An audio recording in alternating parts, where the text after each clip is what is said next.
My name's Ed Piskor. I'm Jim Rugg. Special guest in the house today, man. The great Ho-Che Anderson.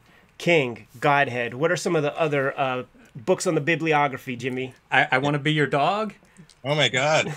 Wise Son at Milestone. Yeah, a Oh my little God. cup of coffee at And Milestone. a couple volumes of Scream Queen. God Yes, damn it. sir. I'm impressed. Very impressed. Ho-Che Anderson, thank you very much for coming by, man. I was almost going to sort of like shoot my shot before we hit the record button. But what I was going to say was very few people from that 90s generation Fantagraphics pedigree Yes, sir. too shy to talk about Howard Chaykin and Frank Miller and stuff like that when they know those comics. I've been in conversations. I'm looking at you, Dan Clowes, man, telling me all kinds of shit about Jerry Conway's rewriting of Stan Lee's Fantastic Four comics in the 70s reprints. They know about this shit, but they are mum about it on interviews and things. So you're like the kayfabe pedigree, man, being able to talk about that kind of stuff, Sure. but then also getting deep in the trenches when it comes to the art and craft of this medium that we adore, man. So thanks for coming by. Yeah, I appreciate it. We don't want to recount too much stuff that's been covered elsewhere, but you have a pretty unique story about your entry into comics. So can you tell us about your first time walking into Vortex and how does that come about? Tell us about that. Oh my God. How did you hear about my Vortex days? All right. So what happened was I was 14 years old.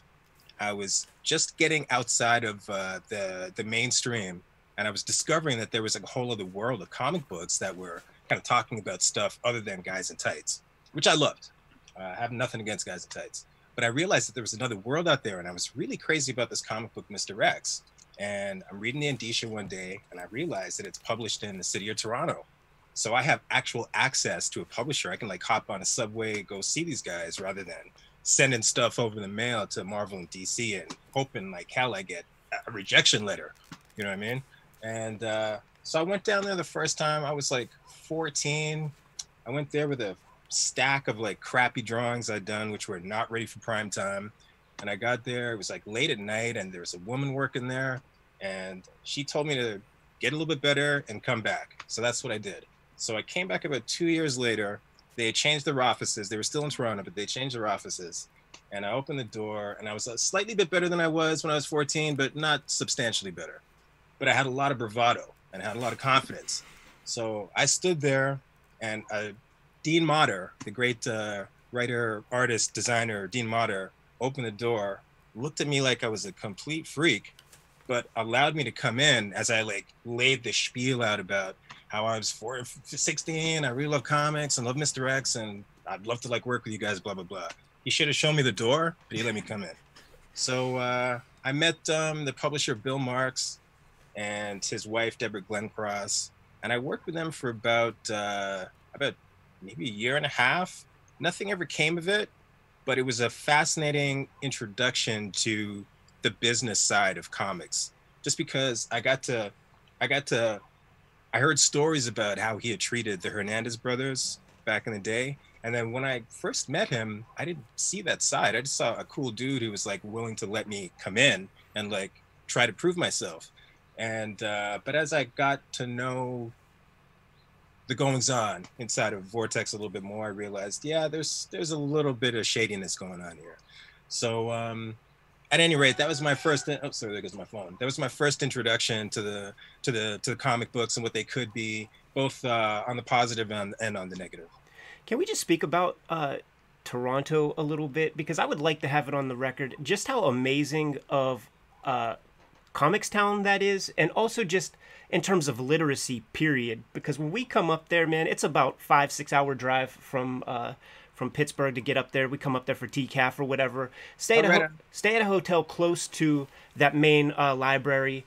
But then you hit Bloor Street because you're trying to walk to the Beguiling. We Yes. walk past maybe 9 bookstores. Maybe 3 of them are comic book stores that aren't even the Beguiling. You know, just on the way.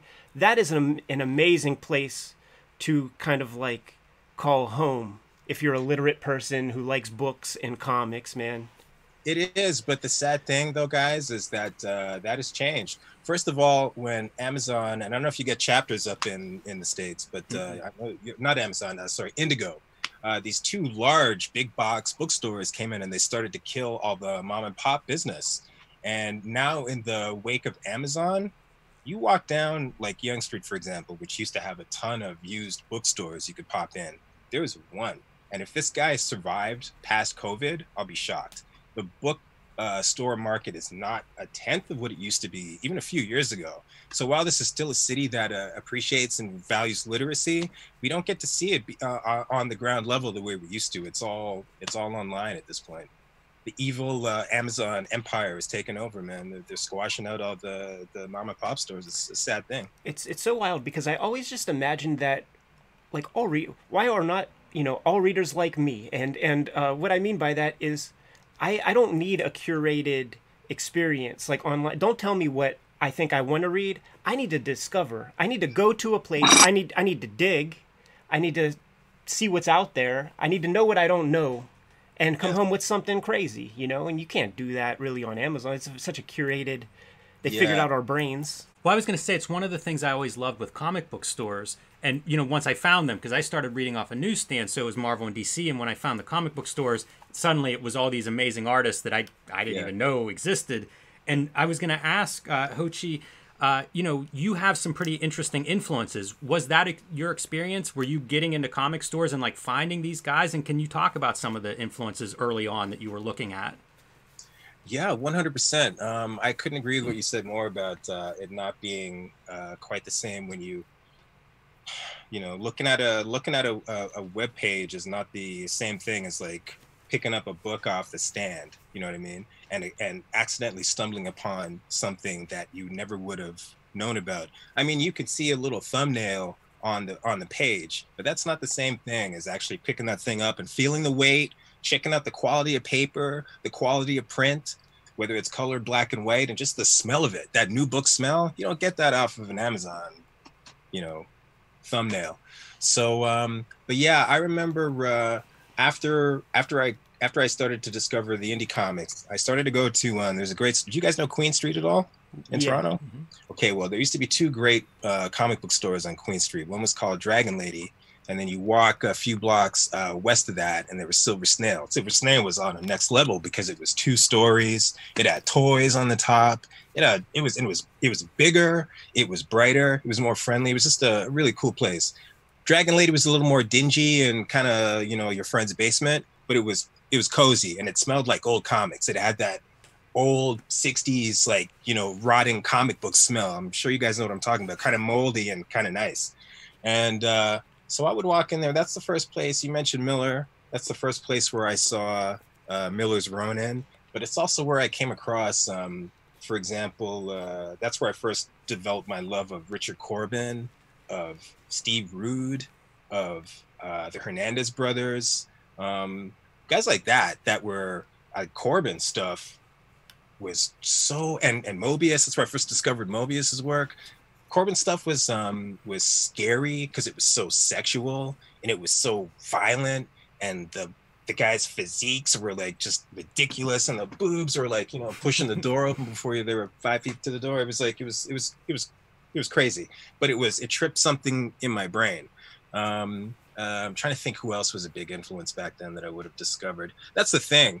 There were so many new titles, and this was back in the 80s. There were so many new titles and so many fresh perspectives coming out in the early 80s that it's kind of hard to remember all of the stuff that I'd have to have like my comics on my bookshelf to actually give you a perfect reading of what I was discovering back then. But that was also Dragon Lady was also, I see you've got some EC collections in the back, and that's where I first discovered EC after years of having heard about them and about how high quality they were and how cutting edge they were.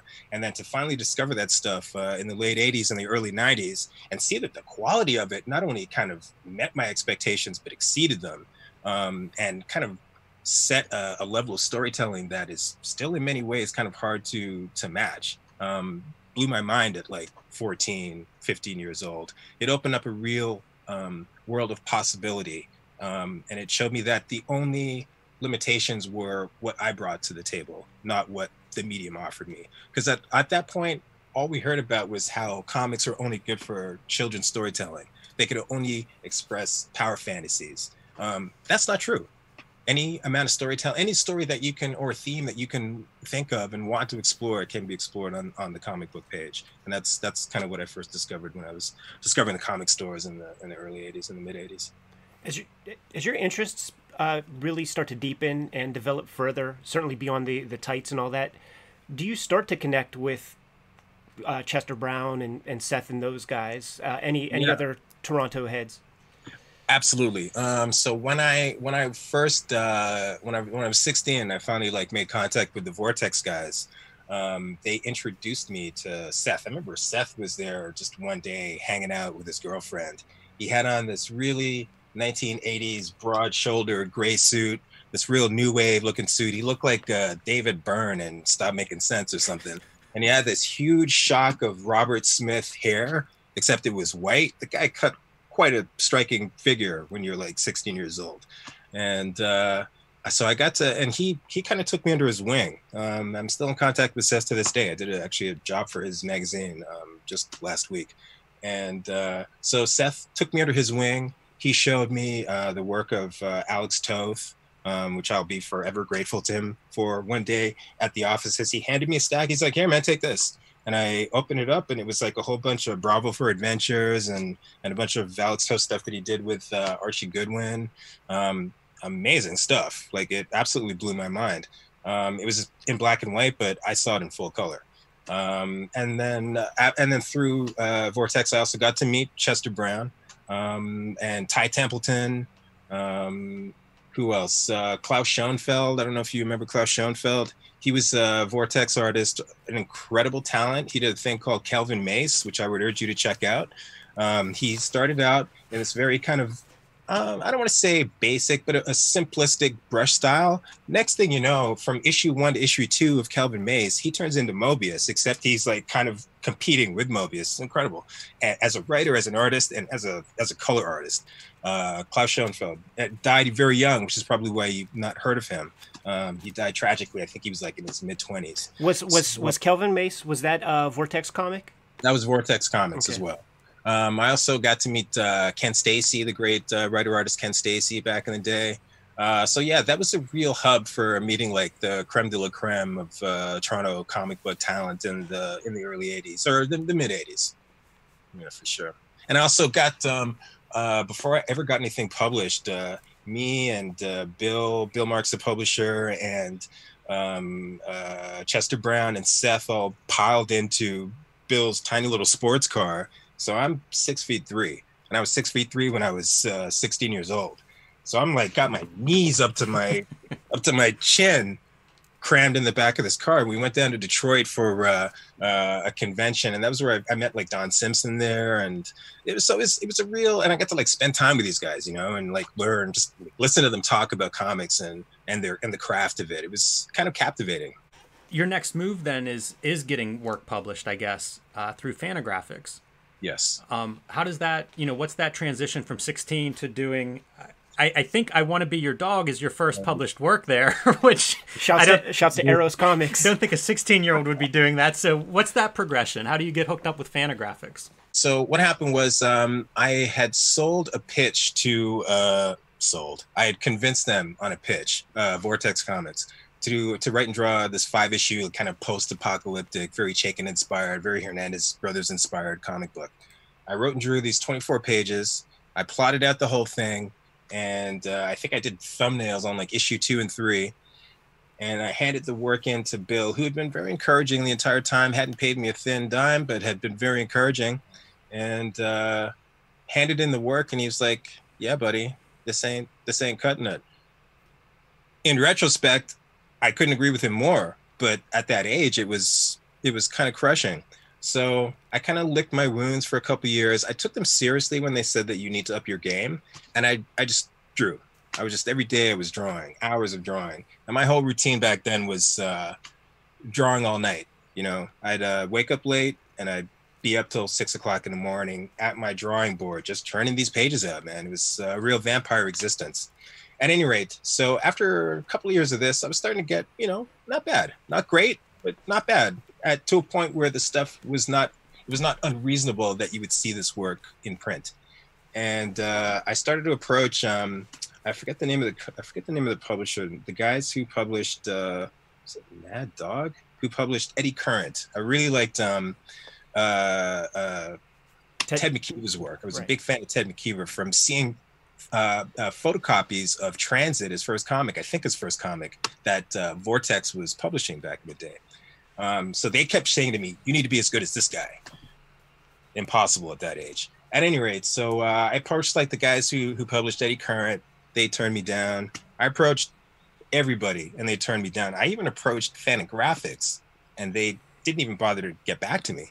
So imagine my surprise. I'm 19 and I get this letter in the mail one day saying we're launching this new company, Earl's Comics. If you're getting this letter, we're aware of your work and would you be interested in doing a book? Obviously, if somebody reaches out to you and says you want to do a comic book when the only thing you want to do for like practically your whole life is write and draw comics, is you're going to say yes. So, and being a bit of a perv, a lot of one actually, I was when I was a porno comic, I was like, hell yeah, I could do something with this. So I called them up. I said, guys, yeah, I just got your letter. I'm really excited. I've got an idea, blah, blah, blah. And it turns out the person that I spoke to was Gary Groth. Sorry. It was an assistant, but they told me that this was Fantagraphics, and I was shocked because I had, like I said, I'd approached them about doing some work like, months or maybe a year earlier. So, I was really excited. And then Gary called me like within a few days of this phone call. And, he had read my pitch that I'd sent in like immediately, maybe it was like a week or so later. At any rate, he'd read the pitch that I'd sent in. He was excited about it. Not so much because of the story, but because he could see some potential in me as a cartoonist. And that's kind of how it got started. And during that first conversation we had is when he brought up the idea of me, would you like to do this book about King that I've had in my mind for a while? I said, hell yeah, First I got like one comic book set up, and now I've got the potential to do a second one on my first meeting with this guy. So I felt like I was set. I was not set, but it felt like I was set when I was that age. So yeah. Let me share my own personal observation with King, and you tell me if I'm right or wrong, or there's nuance or whatever, man. The King issues come out, and by my observation, I would say that in context, those comics headed their time. And there's a long history of that in indie comics. A lot of people, I could rattle off a million names of people who had these like amazing, ambitious projects that simply were ahead of their time, and their interest waned. They went other places, man.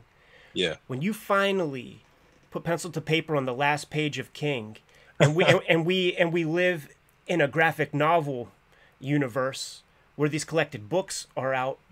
Right. Prime time comics, man. Right. Yeah. Perfect for a King biography. Was that your experience? Did the King book do great? There's a million questions. We'll start from the beginning. How did the book do?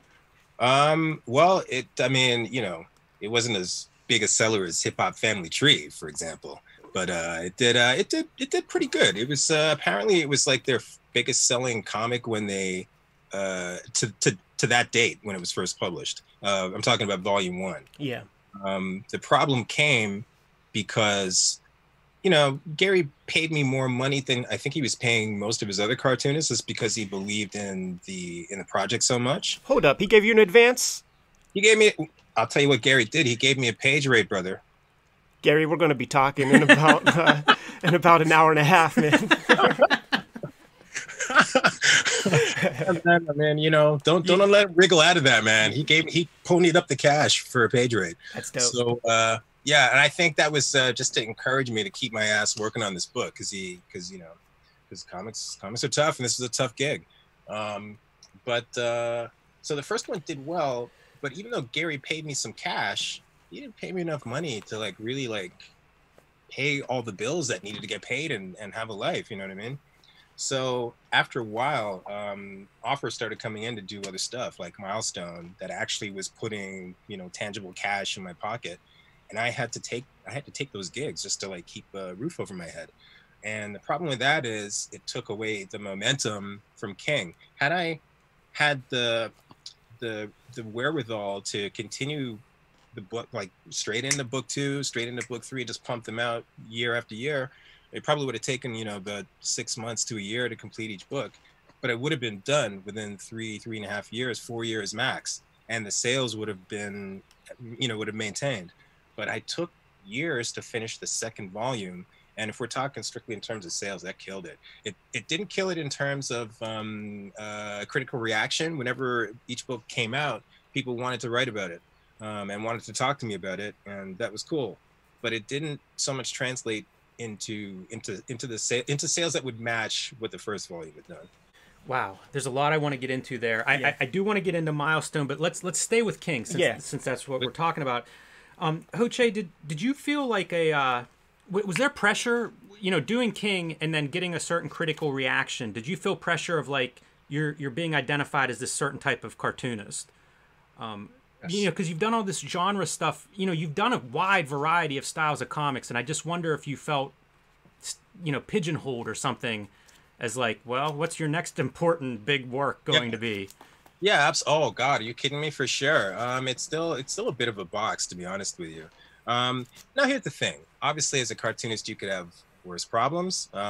It's nice that my stuff was, respected to some extent and taken seriously. And had I chosen to continue to mine important territory, quote unquote, in comics, I'm sure I could have done well for myself.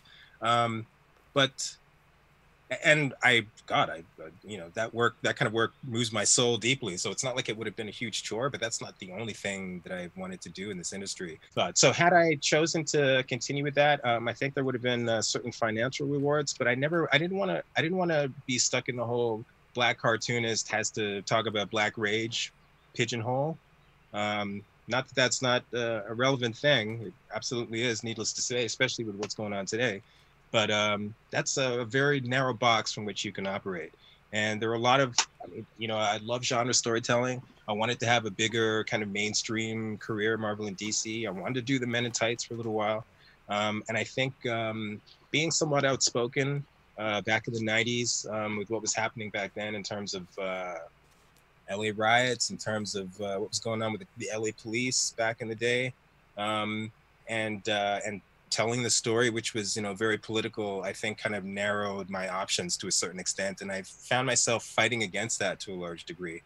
Maybe it would have been smarter for me to kind of go more with the flow, but I rebelled against it. So it is what it is, Okay. So, you mentioned like interrupting King's production, especially between issues 1 and 2. How important in hindsight do you think that was for you as an artist to just develop and grow as an artist to continue to make that book what it ultimately turned out to be, which I think is a very successful book, as a graphic novel, as a story, it's amazing. But I wonder if you have, if you think about that, how important it was to maybe have some time between issues. And well, I'll tell you, Jim, what I really feel is I'm of two minds about that. On the one hand, I wish that I had stuck with it in a more compressed time frame, because I feel like it would have been. My problem when I look at King now is I can see the various stages of my career and of my development. So it reads to me almost like a diary in a way. You know what I mean? Sure. And rather than as one cohesive whole. So had I just stuck with it for the 3 years or 2 years or whatever the hell it would have taken from issue 1 to issue 3, I think it would have been just kind of more of a piece. But I don't think my chops were strong back then. Definitely as a writer, it was just not there. So I think, I just think as a cartoonist, I benefited from the time, and the book benefited from the time, just from being able to develop over the years. But so what I really wish is that, and I knew it right from the start, that I wasn't skilled enough or disciplined enough to do that work at that time. Like I said, I've always been full of a lot of bravado, so I was like, fuck it, I'm just going to do it anyway and let the chips fall where they may. But I realized I just wasn't a strong enough cartoonist. And I think if I'd have started it in, let's say, the 2000s, when I was doing volume 3, that I could have done a better job overall. But I mean, the thing is what it is. And to be honest with you, there's a certain kind of, even though I have a hard time looking at the book. There is a certain kind of joy when I look at it, just because it's its own thing, man. You know what I mean? It's not, it's its own thing, and it's not afraid to be weird or obtuse. And I kind of like the sort of reckless nature of it, to be honest with you. And it's full of my little quirks too, and there's a real quality, just as a reader, that I find in that growth. Like it has a raw energy in the beginning that I think young cartoonists have, and I think it suits the material well. And it does grow sort of in scope and epic as it develops, which, I think is a mirror of your skills and your ability, but it fits the narrative, as a reader. That's pretty, like, it's a good fit, I think. So, of course you're going to see it differently as the creator and know all of those ins and outs. But I mean, I think as a work, it actually does a lot for it. That development that comes from the delays or from your own personal development. I think it's on the page and it works. I'm glad you can get something out of it. Pretty whack if I sat here and was just like, yeah, man, that book is the shit. I do have one question though about the book as it develops, and that is, you really add color. There's bits of color in earlier parts, but like that third book is so colorful. Yeah. That's a bold decision, to sort of like defy what a lot of that book starts out looking like and to go in this direction. That's why I say it would have probably been stronger had it been more of a piece, because if I'd have just done it all in one shot, I would have continued to add color throughout, but I wouldn't have just thrown the rules aside and just shit on them and just gone full color. I love that part, man. I love it so much. To be honest with you, but it's not. I kind of like it in spite of itself rather than because of itself. Because I've never been able to come up with a real narrative justification for it becoming like bursting into full color, other than that is what was in me. And if I was ever gonna get the thing done, I needed to just do it in a way that was gonna excite me, because it had felt like, honestly, it had felt like a burden. It had gone from being a real joy and a privilege to this thing that was weighing me down, man. I'd look at my stack of boards and it was just like, it felt like it was growing rather than getting smaller. And I wilted under the weight of it. I don't know if you're aware, but at some point I was planning to hand off the art chores to another cartoonist. The guy I was collaborating with named Wilfred Santiago. He was pumped to do it. But at a certain point, and I was happy to let him do it. As a matter of fact, before Wilfred got involved, I was going to give the art chores to a guy named Sean Schofield. Or Schofield? Sorry, Sean, it's been a while since we hung out. But at any rate, he was an excellent Toronto cartoonist. He used to work at The Beguiling. He was like one of the co-owners of The Beguiling. And he was really excited to kind of take that project on, and he had a lot of great ideas about how to bring it to the next level. And for whatever reason, that, even though he turned out some pages for me, I'm not really sure what happened, but it kind of fell away. At a certain point, Sean just wasn't working on the book anymore, and I wasn't pursuing him to work on it. And then Wilfred came along, and I was very relieved. But then at a certain point, this inspiration just hit me, and I realized that I had been on this journey with this book for such a long time that it was important that I finish the journey with the thing. So even though it was going to be somewhat compromised in this presentation, I thought it was better to at least have a finished book than have this unfinished thing just sitting there. You know what I mean? So I'm so glad it be what it is. I'm so glad to have this conversation right now, because there's several schools of thought on the subject. One of the most popular being like the Dan Clowes, like a Velvet Glove, cast in iron stuff that he would talk about, actually handicapping his style over those 10 issues of 8-Ball to try to stay as kind of raw as he was in issue 1 so that it works as a unit. I think it is far easier, like the way that I sort of justify changing and doing things a little bit differently over time is coming from the mainstream, when you could have a page that's inked by a Klaus Janson on one page and then Art T-Bear inks the next page or something, and there is a little bit of an evolutionary shift in the work. And that's sort of the spirit that I read works like that, like King. That's sort of what I felt. It's like, rather than just having a creative team change hands and do all of that stuff, it's like different evolutions of Ho Che Anderson, which I think is far cooler. Oh, that's cool, man. I appreciate that, Ed, very much. And you also do a lot of, like mixed media throughout that book. Like in a lot of ways, one of the exciting things, and it's funny to say this about a biography of Martin Luther King Jr., but it's like the cartooning part is very exciting to me. Me too. Because like you're mixing in things like high resolution or high contrast photos and things. So, whenever you do start to move, stylistically, if you're evolving, it's not that jarring because you've already done all of this stuff visually that in a lot of ways is rule breaking for a typical comic book, but very exciting for a fan of comics and comics language. I think there's my first experience with King was the ad that would have been like in Love and Rockets comics, man, and it was like that ad. Yeah, it was like red on black, like 2-color ad. The red is overprinted on the black, so you could read King like into the black ink, which was an awesome design choice. But that image of King, like I think that was like a 1992-93 issue of Love and Rockets. I'm 10, 11 years old getting this comic. It's like a high contrast photo in a way, the way the art was constructed and very rigid. And if the eyes are the window to the soul, we don't see them. And it was like, it was such a different interpretation of Martin Luther King Jr. Far more like I'm in elementary school, maybe just going into middle school, and everything we learn about the civil rights movement, this looked like a different interpretation than the guy that I was learning about in school. And it was very intriguing.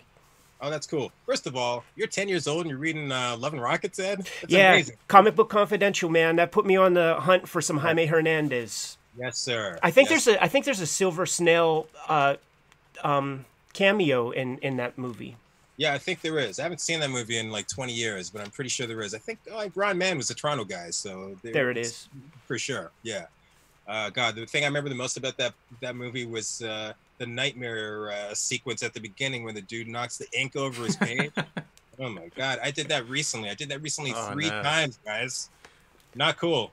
At any rate, yeah. Well, one of my motivations for that was I knew that material would be a little bit musty for some people. It would be like a history lesson, and I wanted it to be exciting to the extent that I was able to bring that to it.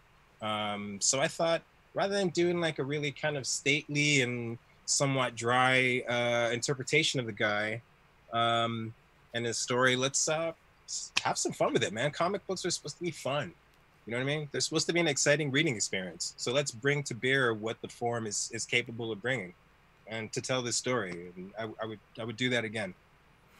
This is just kind of an observation. I don't think there's a question here, but it's interesting that you get that book when you're very young. I don't know, 19, 20, something like that, 21, Gary offers you that book. And it seems so intimidating to me thinking of that subject, right? And the amount of research and everything that goes into that. And I wonder if an older cartoonist is offered that, if they think about it and think like, I don't know if I can tackle that. It'd be years of preparation and trying to put this together. But, maybe if you're 20, you have that bravado and confidence, and it's like, yeah, exactly. I'll climb that mountain. I was too dumb to realize, I knew that it was going to be a tough job, but I was too dumb to realize just how tough a job it was. So yeah, there's nothing, I mean, that's the same feeling that propelled me to stand in front of the doors at Vortex Comics. I was just too stupid to realize that I shouldn't be doing this, and too excited by the possibilities of what I was jumping into to give a shit. We should throw out a plug for the King book, because Fantagraphics has like a deluxe edition, right? That's a hardcover, but has like 40 pages of extra behind the scenes. Again, if you're a cartoonist and you're into how this stuff is made, it's a fantastic collection just for insights and the extra notes that are in the back that kind of show some of the choices you make. I'm a fan of Process, man. I'm a huge fan of Process, which I love that you're doing a Process scene about Octobriana. Which, by the way, when I was we were talking about Dragon Lady and Silver Snail earlier. I was 17 years old. I walked into I think it was Dragon Lady, and there was a book called Octobriana, big graphic novel or trade paperback, whatever it was. I was captivated by that cover. I flipped through it, and there were some titties in there. So I was like, I got to buy this. And I got it home. And then years later, I see you doing a Blacklight comic of Octobriana. I could not believe it. I didn't think anybody even knew about Octobriana. So congrats to you, man. Big ups on that one. I'm very excited to see how that book turns out. I feel so much pressure when a cartoonist of your caliber says that. let's talk a little bit more about King and its construction, because another seemingly insurmountable part of it when it comes to the writing is this is the pre-internet age. You had to do all that legwork, man, going to libraries and stuff. Talk about that a little bit. Yeah, that was fascinating. I've often said my only regret about the research in King was that at that time I didn't have the resources to reach out to the actual people who had played a role in the game. So I always regretted that. If I were doing if I were doing the book today, I would work it in as just part of my advance is like fly me around so I can like talk to these people, or at the very least, let's do like Zoom meetings like we're doing here. Back in 1991, 92, that was not an option. So I had to, and obviously no internet. So I had to resort to, the old-fashioned ways, man. So I spent a lot of time tracking down books. Anytime I came across articles and magazines, clip that shit out, put it in my notes.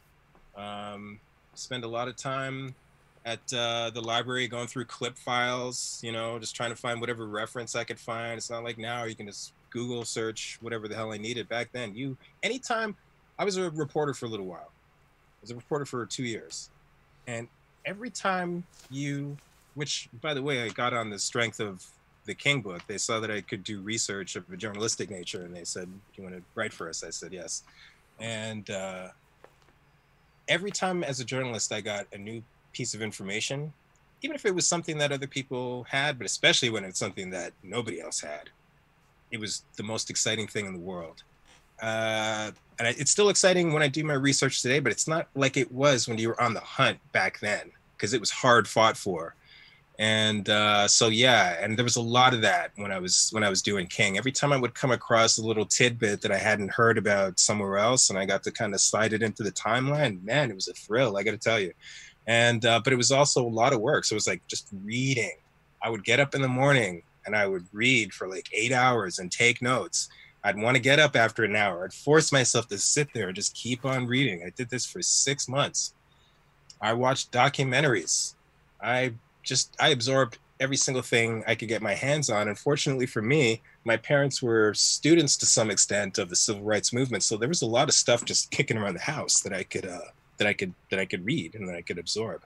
It was a real process of journalistic investigation, and it could be tedious. It was also just really fun and exciting just to like dive into a world that I only sort of knew tangentially, and at least like delve like a layer or two deeper than I was able to before. Because all this stuff, even though it was sort of in the air, was not stuff that I knew in terms of specifics. And getting to actually learn the specifics was heartbreaking but fascinating and very rewarding. What's the step of translating all of those notes and research into a script? Oh, wow. Wow. Would you write yourself kind of like a screenplay format for your comics? Yeah. Actually, it's funny. I'm scripting. There's a character I've loved since I was a child called Captain Canuck, good old Canadian superhero. And I'm scripting a 4-issue arc for that right now. That's one of the projects I'm working on. And it's the first time where I've actually written, since I was like maybe 16 or 17, written like a traditional comic script where it's like page 1, panel 1, description, dialogue, panel 2, description, dialogue. Usually what I've done for the entirety of my career, I was always fascinated by screenwriting and screenwriters. I watched your writing episode recently, which was fascinating. And I love that you guys were sort of taking your writing to other levels that you hadn't explored before. I thought it was fantastic. So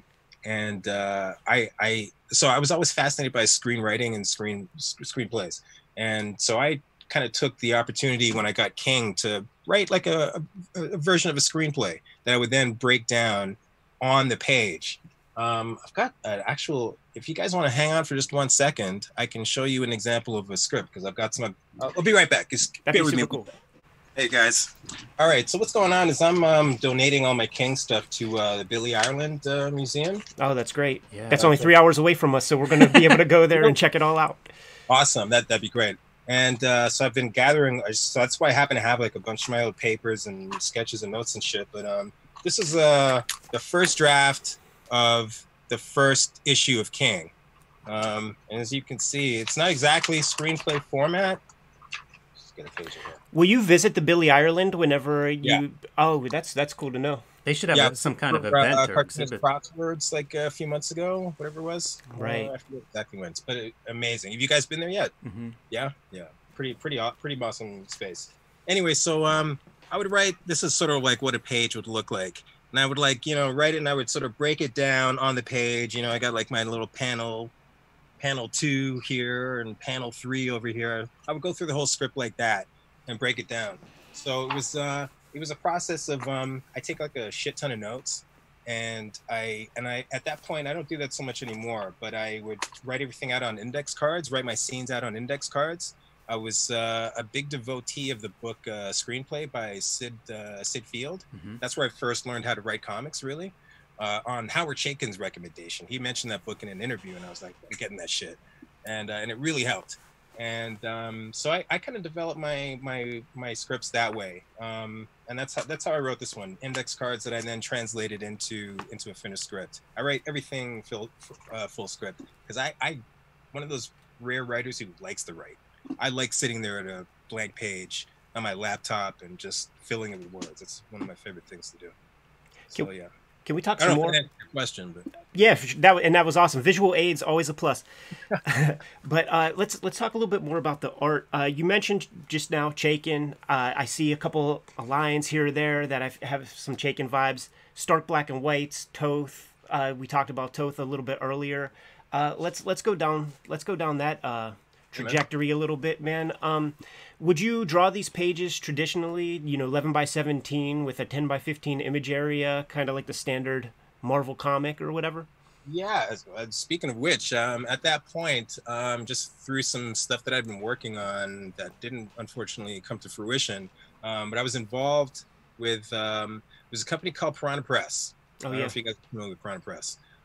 Came and went, unfortunately, but they were very cutting edge kind of comic books distributed through DC. And I was going to do a book that was written by Lou Stathis. You guys remember Lou Stathis? No. Lou Stathis was, not that it's relevant to this conversation, but Lou Stathis was a fantastic editor in the 70s with heavy metal. And he also worked at the magazine High Times back in the day. So, New Yorker. And he sold this book called Skin Brace to Piranha Press. That was supposed to be my first comic book as an artist. And because I was an asshole, I fucked that job up. But before I fucked that job up, they sent me a whole stack of DC boards. And I had some Marvel boards just randomly. So I had like about 150 Marvel DC boards just sitting there so I could do whatever the hell I wanted with them. And I drew a lot of I Want to Be Your Dog on those boards, but I had a ton of them left when it came time to do King. So yeah, I just got some in the next room. Maybe I should go drag some of those out as well. But I've got I just draw traditionally pencil, excuse me, on board, pen and ink. Now I scan the work, and back in those days it was like packaging them up to FedEx and sending them off to Fantagraphics, blah blah blah. So What kind of ink tools? All the standards. I use let's see, just looking around what I've got laying around here. I use Dr. P.H. Martin's Black Star ink because I like a nice thick, rich matte ink. And I usually use a Hunt 107 or Hunt 102 for my figure work, or brushes. Back in the 80s, I was huge into repeatographs. I kind of got a little fed up with them because, they'd clog, and then, you'd be drawing, and then you get this huge blob of ink, and it would fuck up your lines. It was not fun. And they're just a pain in the ass to maintain, sort of like an airbrush. But the quality of line was superior, in my opinion, to what you get with like a Micron. But I got seduced by Microns, and I kind of gave up on my repeatographs. Now I've lost my repeatographs, and if you try to buy repeatographs now, you're looking at $50-$60 for a pen, when that used to be what it would cost for an entire set. So I'm kind of stuck with the Micron. So I use those, but honestly, I'll use whatever. I'll use like Sharpies, whatever can give me a line. I will use. And I don't mean to make you constantly get up, but I didn't forget what you just said about having those pages like not very far away. I will happily get them for you. Just give me 1 second. Great. Hey, fellas. Dream Queen, I hear. Yes. We're trying to reverse engineer your artwork in real time. We're not done with process yet. Good luck with that, fellas. All right, so I've got a whole stack of what I have left. Shit. I'm trying to find the page that was drawn. Here we go. Page 1. Drawn on marble stock. I think we could see that. I'm sure you've had the pleasure of working on these pages yourself, guys. But yeah, man, it's all like traditional stuff. Back in these days, it was paste up. You paste up the lettering. I didn't want to do, for whatever reason, I thought that it would, doing typeset lettering would work a little bit better in this comic than doing my hand lettering. I don't know if I'd make that decision today, but back in 1992, whatever it was, I decided that would work best. And it's all just, just traditional pen and ink, drawn like some photocopies here. I didn't do photostats. I just go to Kinko's and make photocopies of my repeated panels. And yeah, man, that's the way I roll. So you went with the sort of font of your hand lettering for the completed book. Yes. And is that in the spirit of? Well, I mean, I'll ask the question. Why go that route? I like the way that the typeset lettering looked, but I got told by a bunch of people, and I kind of came to agree with it, that it sort of didn't feel so much like comics. Part of the joy of comics is the lettering is done by hand. I also watched your show on hand lettering, and as soon as you guys broke out the Ames lettering guide, like my heart just kind of, I gave myself a big hug because it was so heartwarming to see that.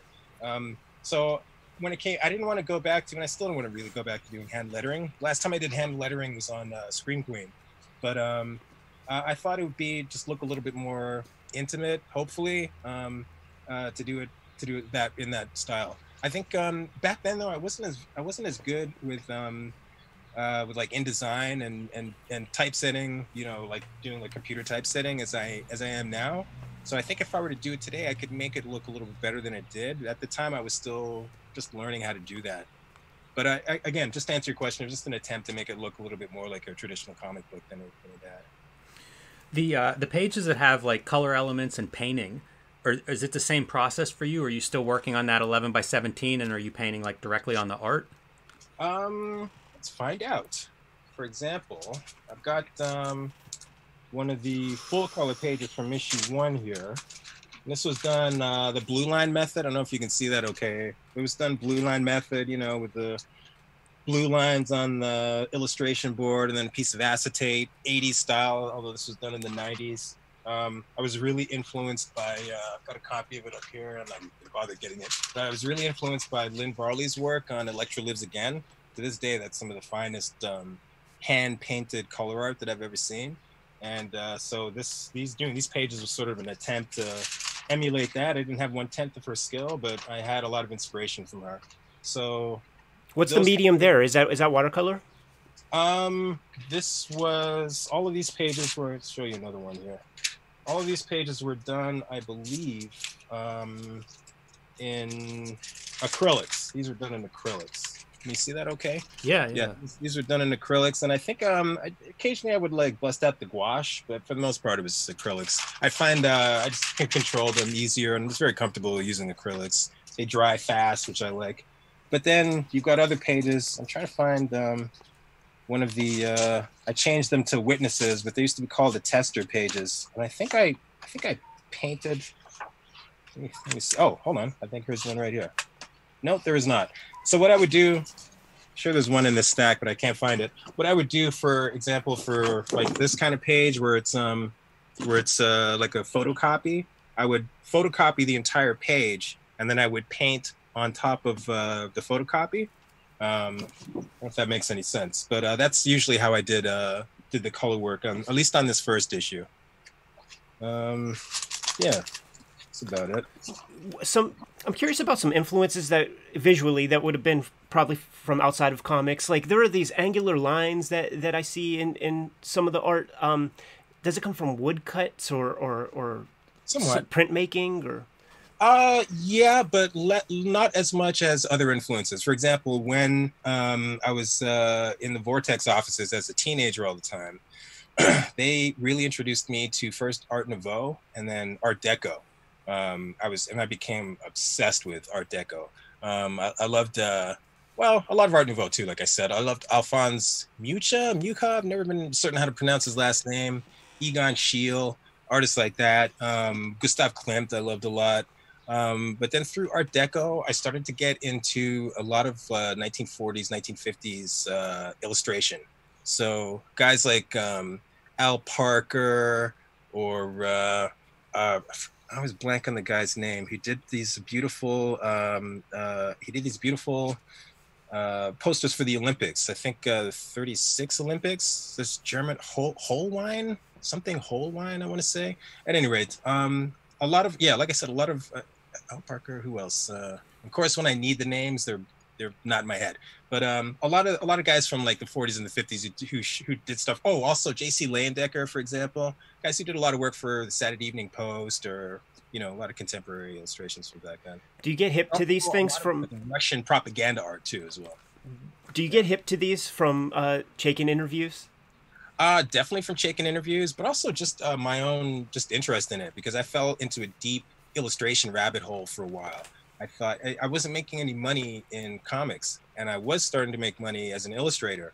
So at a certain point, and I just liked it. So I just started to do a lot of research on my own. Whenever I'd go to a bookstore and I would find books that had collections of like 40s and 50s illustration, I would grab that stuff and study the hell out of it. Because I really always respected artists who could go from doing pen and ink work to doing full color work. Obviously, Sienkiewicz was a huge influence for me. His facility with color and with the brush absolutely destroyed me. And so I really set out early to figure out how to paint like those guys, just to figure out how to paint. And the people who I thought were doing the most exciting stuff were like the illustrators, in terms of full color work, were the illustrators. So yeah, I went down a deep hole for that. I was listening. Also, Amcel's another big one from later on, and Bob Peak and people like that.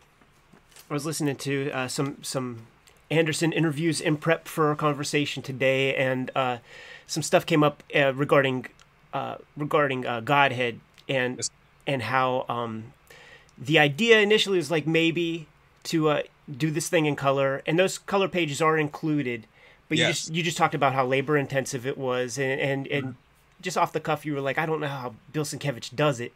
And now we have YouTube, and there are several tutorials and just drawing sessions where he's on cam. Yeah. And that motherfucker does these things in a half hour. I know, dude. He sits in his hotel room doing commissions for people, just treading those shits out. I don't know how he does it, man. He's an amazing artist. But the thing is, even watching him work, I can't do what he does. I can sit there and like ape him technique for technique, and it's not going to be as good as Sienkiewicz can pull off. It's alchemy. He's putting bleach on the damn paper. What is that all about? and three quarters of the way in, it just looks like, Bill. Yeah. How are you going to save yourself on this one? I know, right? And yet, hold on. My fellas. Yeah, and yet somehow he manages to pull his ass out of the fire every single time. I don't know how he does it. I remember one of my buddies here is this guy named Bruce Peck, who's a real patron of the arts, of the comic book arts, Toronto guy, and he's got a whole collection of Dave McKean and Bill Sienkiewicz, tons of artists, Kaluta, just a whole host of artists that he's got original art for. But the ones that I was the most attracted to were the Dave McKean pages. He's got a bunch of pages from Arkham Asylum, and he's got some stuff from what's the one he did with Grant Morrison? Not Grant Morrison, with Neil Gaiman. Black Orchid. He's got a bunch of Black Orchid pages. And when you see, it's one thing to look at these pages in print. You actually see these pages larger than life in front of you, and you can actually study his techniques. They're more impressive because obviously they're more impressive. Original art's always more impressive than the printed page, but they're more impressive because they reveal the simplicity of what he's doing. It just to see it on the printed page, I imagine just layers upon layers upon layers of technique and color and texture. When you actually see the stuff, it's very thin washes of paint that aren't very laboriously applied, and yet the effect is greater than the sum of their parts. It's pretty astonishing, man. I don't know where I'm going with that, except to say these guys are incredible. The art of comics in general kind of works that way. When you see original, just even pen and ink stuff, like certainly in the earlier days when you had to really like hope and pray that the offset process is going to like do justice to your line work. Yes, sir. Those guys, they figured that shit out. It's like I know just how far apart to make my crosshatch lines to make sure that I get the gray that I want on the printed page. But it was trial and error. You know, these guys had to. They had pages they didn't like that reduced down to a certain thing, and I'm sure those color guys. Imagine how shitty color was in terms of reproducing paintings and stuff in a 4-color process for the cheapness of a comic book back then. You have to figure some stuff out in order to get it to look the way you want. Do you guys do any? I haven't seen any like full color stuff from you guys yet. Are you mostly pen and ink based, or do you? I am. Like I play around with every media, but I don't let anybody see that shit, man. I'm just not there yet, man. Okay, I respect that. Are you gonna let us see some of that at some point? Hopefully. Hopefully. How about you, Jim? Most of the color stuff I do on an iPad. It's just so fast, clean up so easy and stuff compared to paint. And comics, there's always a time element, and so that's really for me outside of like flat colors that I would do digitally. It's an iPad if I'm doing much color work now. I hear you. Yeah. Have you been using like in Godhead? Is there some like the cover even?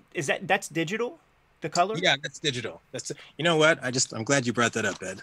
I just happened to, what I just discovered today? I was going through this. I picked up this old Esquire that I had, only to see. Oh yeah, look at these cats. You're right here, man. I didn't realize we were like side by side in this thing. I thought that was kind of cool. At any rate, have you seen this? You've seen this, right? Yeah, I saw JPEGs, man, and it's ridiculous that my X-Men Grand Design is on there with Abel Ferris and Godhead, man.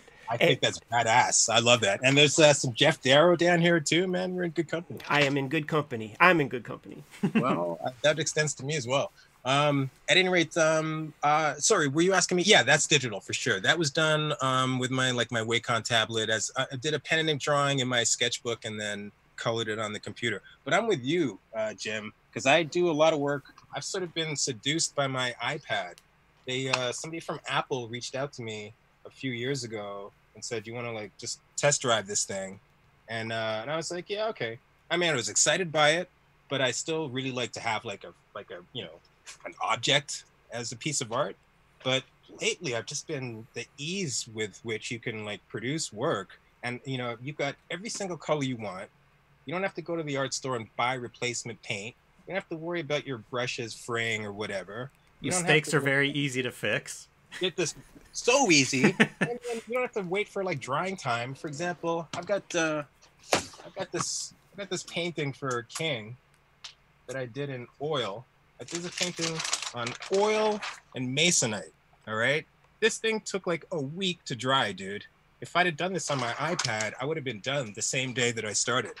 So, these are pretty handy tools. That having been said, though, there's still a real magic and romance that I like about being able to like have a stack of boards here to like hold and sell and impart to other people. You know what I mean? I don't want to lose this tradition as much as I enjoy the digital world as well. Yeah, I talked to an artist who makes books, doesn't really matter why, but an older artist, and he works in all kinds of media, and he's conscious of digital and works a little bit on there, and he was kind of lamenting drying time. As a guy who works in wet media, he was saying like, you think then, like there's a part of the process that you lose whenever you eliminate the drying time. True. So there's always trade-offs. I like working on paper too, sometimes just for a break from looking at the screen. Like I do a lot of my drawing I do on paper still because I like the quality of that experience. Yeah.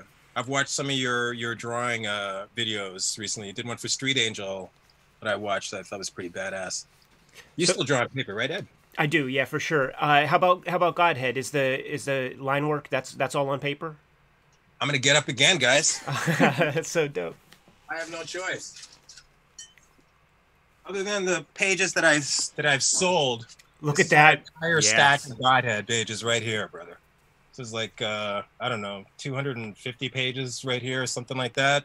Weighs a ton. I could work out with this bad boy. So for comics, I just like the idea of drawing them in pen and ink, man, and on a board. It's just that's how I started. That's what got me pumped up when I was a teenager. That's what excited me so much when I would go to Vortex Comics and there'd be stacks of original art. I'd go there, there'd be like a stack of original Jaime Hernandez art. Can you believe that? That blew my mind. One time when they returned some pages for King for me, somebody fucked up and they put in a bunch of Klaus pages and a bunch of Jaime Hernandez pages, and nobody knew that I had them. And the only reason that I sent them back is because I'm a nice guy. But what I should have done is pretended that I didn't, that I didn't know what I was doing, and that they just, I should have kept them. Is what I'm trying to say. If you grew up a couple miles to the south and on this side of the border, I think you would probably have kept them shits, man. That's how we do down here, man. Yeah. I kind of regret that. I'm glad I did the right thing, but I also am a little sorry I did the right thing. And I studied those pages, man, and it was so exciting just to see how they did their thing in real time. And you don't get that when you're looking at a JPEG or a TIFF or whatever.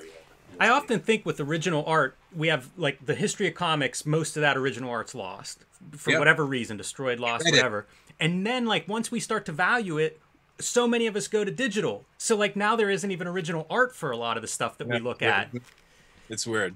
Yeah, it's always going to be special, that original art part. For one reason or another, it's always a rare specialty. You know the guy I'm thinking of, and Ho Che, man, you could probably like walk down the street and tell this dude to change his ways, man. But Michael DeForge, people would kill to have a Michael DeForge page. No, DeForge? But it's ones and zeros, man. Does this work strictly digital? A lot of his comics are, from what I understand, from the conversations I've had. It's he came up with a way to create an organic looking technique with all ones and zeros. It's working for him. I met him not so long ago, actually. I met him about 6 months ago or something like that. There was a show. Seth was putting on a show in a city outside of Toronto, a couple hours outside of Toronto. He had a whole gallery set up there. Have you seen his show, Union City, where he's got like a cardboard town that he made based on his stuff in Clyde Fans? Incredible. And I got to meet DeForge there, and Jillian Tamaki as well, which was really cool. It's an amazing comic town, man. Yeah, it is. It is. We got some talented people here. Jillian Tamaki is an interesting name to bring up. Thinking about your art preparing for this, is you seem to be more conscious of mark making than a lot of cartoonists, I think. Jillian Tamaki is another artist I think of who's very conscious about mark making. At least it looks that way. You'll see some different textures in her drawings that stand out to me. The physical like lines and textures on the paper. Absolutely, man. Yeah. Well, I'm a very restless spirit. That's one of the reasons why King kind of looks the way it is, because I have never been. There's an artist like there are artists like me, and then there are artists like, for example, Jaime Hernandez, who's managed to maintain a consistency to his art for many years, even though his work has evolved greatly over the years. It's still, when I look at Jaime Hernandez's book, it looks like a Jaime Hernandez book. You know what I mean? And whereas my stuff, I've never been able to maintain that kind of discipline. There are too many things that I'm excited about. Doing work that is very sort of abstract and baroque, because that's kind of, you can express a certain mindset doing that kind of work, and just give us just a different feel from that type of work, as opposed to doing stuff that's really kind of traditional and figurative based, and that has a certain pleasure too, because maybe you're kind of exercising the sheer craft of it all. You know what I mean? Their sheer just ability to draw the way the classical artist drew, for example. So there are certain different there's different feelings that you can get from varying your style that I really respond to. Can we talk about Milestone and your experience there for a little bit? Hell yeah. I find them to be a fascinating imprint in comics history. Like, they're doing some licensing thing through DC, almost like old studio systems, right? Where they're creating the work, even though DC's publishing like it. Like packaging it, yeah. bringing it to DC Comics. Got a little bit of newsstand distribution here in the States. And lasted for a couple of years. So a pretty interesting experiment in the 90s. What can you tell us about that experience? You know, working with those guys. Who did you work with and interact with there? I don't know, anything stand out? Okay, Milestone. So let's see. Milestone, first of all, great experience. It was a situation where I didn't realize how good I had it at the time. And I don't think I took it as, not that I didn't take it seriously, but I just didn't realize what a huge opportunity I had that had just landed in my lap. And I just wasn't as experienced or as disciplined an artist as I should have been. So that book I did for Milestone, Wise Son, I have some regrets about, because I feel like I should have done a better job than I did. That having been said, I had done an interview around the time that King came out, and I mentioned randomly, Milestone in it, because they had just debuted just recently, like within the last few months. And I said something kind of flippant about, you know, would they ever take a chance on an artist like me or something like that, and that they didn't have the balls. So full of shit. And then the next week after the interview came out, Dennis Cowan calls me up and he's like, yeah, we got the balls. So they asked me if I do this thing. I said, absolutely. And I started working with a little bit with Dennis Cowan, a tiny bit with Michael Davis, mostly with Dwayne McDuffie. Me and Dwayne had big respect for each other, but we didn't like each other very much. All right. So when we first started talking, we get off the phone. Sometimes we'd laugh and joke around. But a lot of times I'd get off the phone, I was like, fucking McDuffie punking me, man? Like, why is he being such a dick? Years later, I find out his response to me was, oh, he's all right, but is he punking me or something? Why is he such a dick? Like, neither one of us were coming at each other the right way. And it wasn't until years later we had a conversation about it. And I was like, dude, why were you that way? He's like, why were you that way? We realized that we were both kind of okay guys, but we just weren't communicating properly. We patched up all the differences and we became friends. And then, unfortunately, then he passed. So that's the way life works out sometimes. But Dwayne McDuffie was he was a great editor, man. He was a great writer. He knew his shit backwards and forwards. And he was also, he was the editor, so he clearly had the right to tell me to do this or to do that. But he never phrased it as, you will do this, like it was a directive. His stuff was always, his notes were always, you know, I think you get better results if. A concrete example, don't put so many words into a balloon. You know, when you're a young cartoonist, you're like, fuck that, I'm gonna do whatever I want. I remember you showed, you did the Gilbert Hernandez deep dive recently, the Love and Rockets deep dive, and you showed a page, one of, you say BEM, I say BEM. One of those pages, and there was just text. There was just text, man. When you're a young cartoonist like that, you don't give a shit. If you want to put that much text, you're going to do that. But as I dealt with professionals like Dwayne, I realized it's not that he's trying to stunt my artistic expression by saying maybe think about limiting the amount of words on the page. It's because you're depriving, to some extent, your reader of an experience. You know, they may be a little intimidated when they see a page that's like full of text as opposed to image. The page sometimes doesn't want to breathe as much when there's like too much text in there. So he said, just in terms of, you can still tell the stories that you want to tell, write the dialogue you want to write, and have the density of storytelling that you want. But you need to figure out a way, just as a craftsman, to say more with fewer words. And nobody had ever put it to me like that. And that was like, you know, so that's like the kind of advice and wisdom that Dwayne was an expert at imparting. He was full of that shit. That's the very scary thing, like when working with Fantagraphics, and it's something I should have been prepared for, reading enough interviews with Fantagraphics cartoonists in the Comics Journal. But you finish like an issue of King or something, you send it off to Gary and Kim, and they just go, okay, cool, we'll be printing this up. You don't know if you did a good job. You have no idea. Like, but they're just like, yeah, okay, we'll be publishing this now. It creates a real weird feeling inside, because it's like it's up to the fates now. I did what I could. Have no idea if I'm doing good or not. Have no idea if I'm just doggy paddling in place. Yeah. Well, you know what? I like that and I hate it at the same time. Because on the one hand, I like it because, you know, I know that I'm not going to have to deal with some jackass give me advice I don't want to deal with. On the other hand, I don't have to deal with somebody giving me advice that I might need. You know what I mean? So there's a trade-off on both sides. Although I'll say one thing. For the most part, what you said about Gary is true. He's always been pretty hands-off. But with King, he let his opinions be known. He didn't force me to do anything, but he definitely was not shy about saying you might want to reconsider X, Y, or Z. So he's got another side to him when he wants to.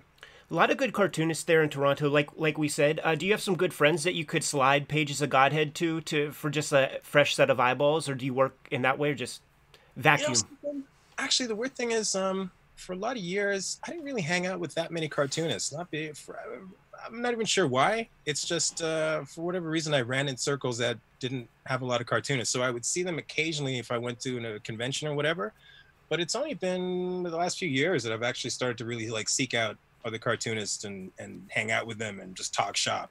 My favorite person right now to talk comics with is the great cartoonist Ben Mara. He did an awesome book called Night Business. We met in TCAF in 2018 after Godhead came out. And he's the guy who actually turned me on to kayfabe. It was like before him, I didn't know about you guys. And so I've got him to thank, definitely. And yeah, me and him get together, you know, every now and then and just chug back pictures and just talk about the craft and the art of it all. And so, yeah, I'm developing, and, you know, I talk with Seth every once in a blue moon, not as much as I would like. I used to hang out with a lot of illustrators back when I was trying to break into that world for a while. And we would, but there's something about there, I didn't find there was as much of a sense of that's not true. I didn't find there was as much of a sense of camaraderie among the illustration crowd as I find among the comics crowd, because I think that when you show up as a cartoonist, you're there because you're there against the odds, man.